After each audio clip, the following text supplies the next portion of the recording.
Salut, je m'appelle Mathias, je suis médecin assistant dans un hôpital de taille moyenne dans le canton de Vaud. Bonjour à tous, je m'appelle Enetra et je suis médecin assistant dans un hôpital de taille moyenne dans le canton de Vaud. Je m'appelle Philippe, je suis médecin dans un petit hôpital du canton de Neuchâtel.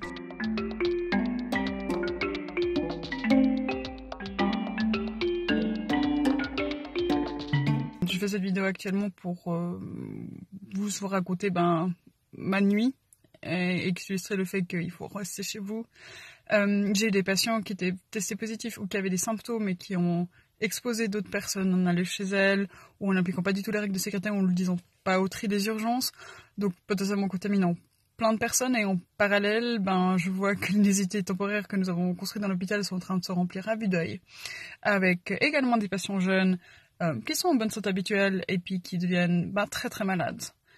Ce qui m'inquiète énormément, c'est de voir à quel point nos autorités ont peu réagi face à ce qui se passait en Italie. On avait 2-3 semaines de retard, ce qui nous aurait permis d'abord de prendre des mesures. On ne l'a pas fait.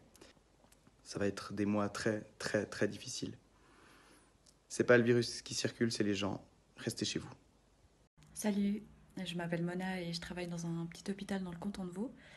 Et une chose qui m'inquiète particulièrement, c'est que j'ai environ 3 collègues qui tombent malades par semaine. Et je me demande comment on va réussir à faire face à la crise vers laquelle on va. Si j'ai une demande à vous faire, c'est vraiment restez chez vous, s'il vous plaît. Aidez-nous à faire face à justement cette vague pour pas qu'on finisse comme l'Italie à être complètement saturé au niveau du système de santé. Aidez-nous, restez chez vous, merci beaucoup. Ce qui commence gentiment à m'alarmer, c'est qu'on risque de manquer de matériel comme des masques et du stérilium dans un avenir proche. Et c'est du matériel qui est quand même nécessaire pour pouvoir travailler, vous soigner et aussi nous protéger pour pas qu'on tombe malade. Donc évitez d'en prendre lorsque vous venez à l'hôpital. Et sinon, essayez de rester au maximum chez vous pendant cette période un petit peu compliquée. Salut, moi c'est Jeanne, je suis médecin assistante au CHUV et puis je fais cette vidéo parce que ma préoccupation c'est qu'on a bientôt plus de matériel pour protéger les soignants, médecins, infirmiers et tous les autres.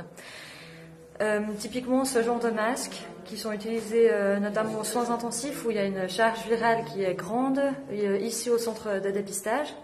Donc on doit garder ces masques toute la journée alors qu'on est censé les changer une fois qu'on les a enlevés pour éviter qu'on se recontamine. Je sais qu'il y a des grandes entreprises de la région qui en ont en stock.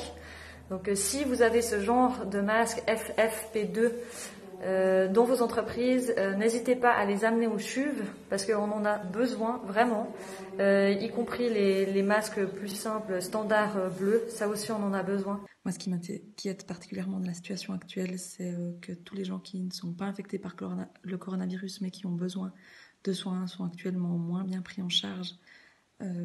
Car toutes les ressources sont dirigées contre le coronavirus, ce qui est normal. Il faut rester à la maison.